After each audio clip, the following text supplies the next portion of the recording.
Apple TV Plus has released the first two episodes of season one of Presumed Innocent, starring Jake Gyllenhaal. This crime series was adapted by Scott Turow's crime thriller that was published in 1990 and was adapted to the screen in 1990 as well, starring Harrison Ford, Brian Dennehy, Raul Julia. It's stacked. So is the casting for this series. Now, this series was developed by Mr. TV, David E. Kelley. So I know that it is in good hands. Now, the movie has a twist that you really don't see coming. So I don't know how they're going to incorporate the twist into this series. And I also don't think you need to have read the book or seen the movie to get into this one. The movie is so good. I recommend it. This is well cast. I think Jake Gyllenhaal is perfectly cast here, and this series is stacked.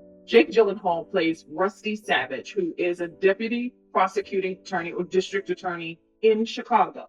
And you know Chicago politics. Everything that happens in the book happens in the movie and happens in the series is problem. He is having an affair or had been having an affair with a prosecuting attorney in his office. His wife, played by Ruth Negga, knew about it a year ago, but he rekindled this romance. She breaks it off and he takes it badly and begins stalking her. This is backstory.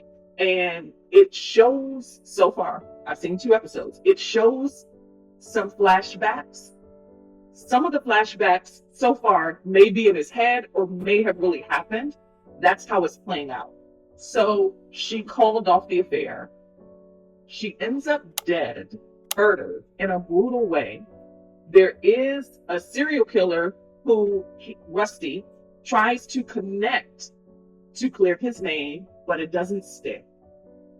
And he becomes the prime suspect because his affair is known.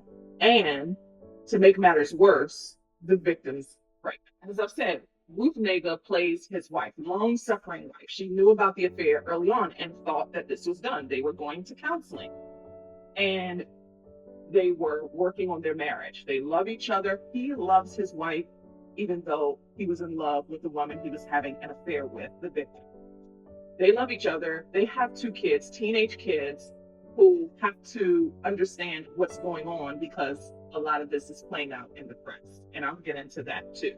Ruth Negga, she's good here. Now, Presumed Innocence is not going to qualify for Emmys this year. If it has legs to until like next year, like everyone is worthy of nominations. But Ruth shows so much emotion on her face. It's just crushing because we know what she's dealing with and she's got to stick it out publicly, particularly because she has to stand by him to show support because he has to fight for his life because he is the prime suspect.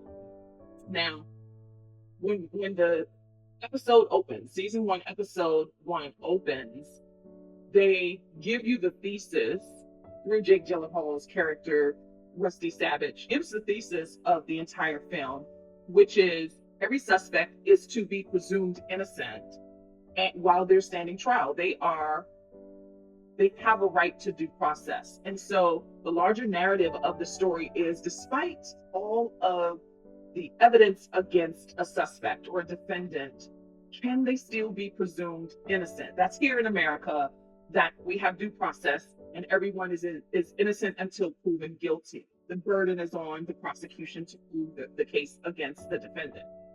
And that is the overall narrative.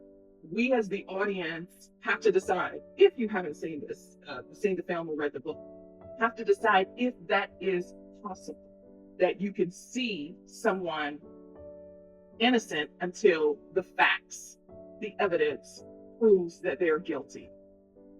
So you have to, in essence, lay down any bias.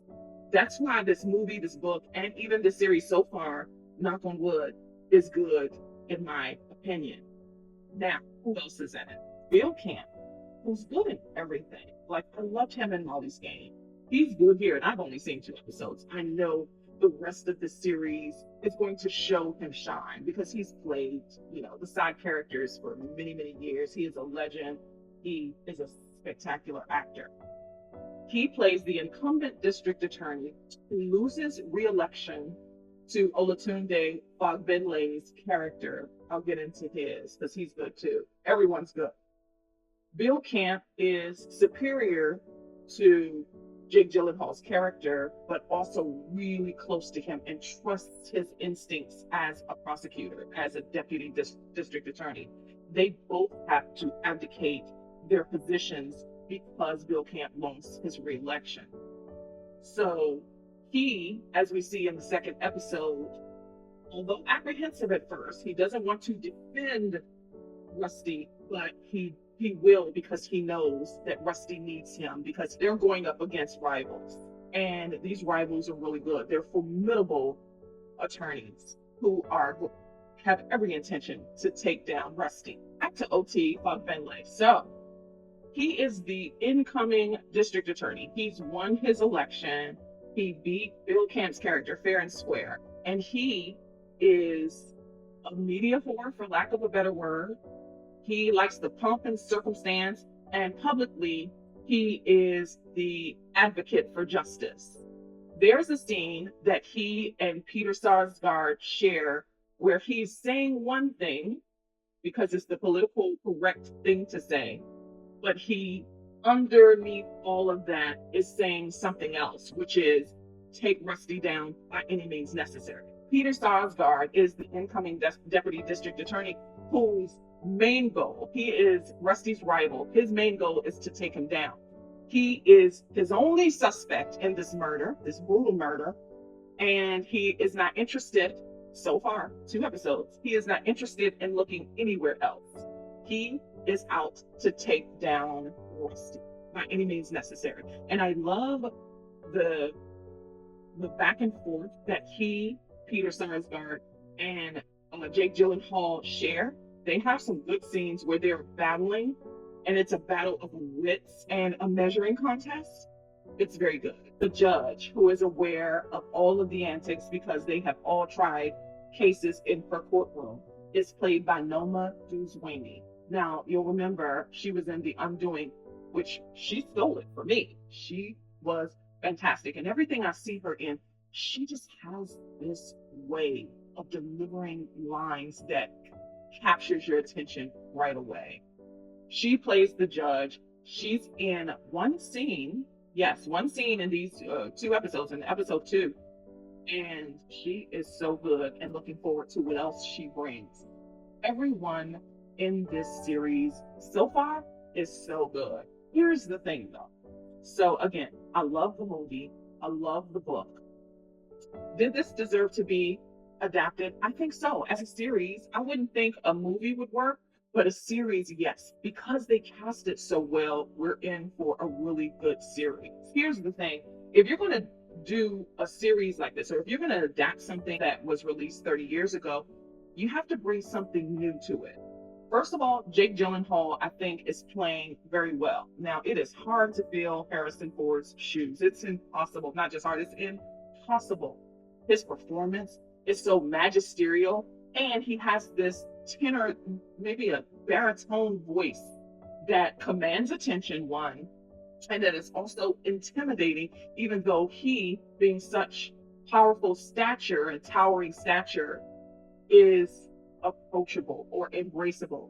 I don't think Jake Gyllenhaal is. His voice is not commanding in that way. In fact, his voice seems youthful, but his stature seems unapproachable and intimidating.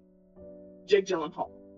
And I don't know if that's some of his public persona that's spilled in, though I think he's good and I think he's perfectly cast. I just have to separate from the fact that someone, Harrison Ford, really played this role really good. And I have to separate those two so that I can enjoy the series.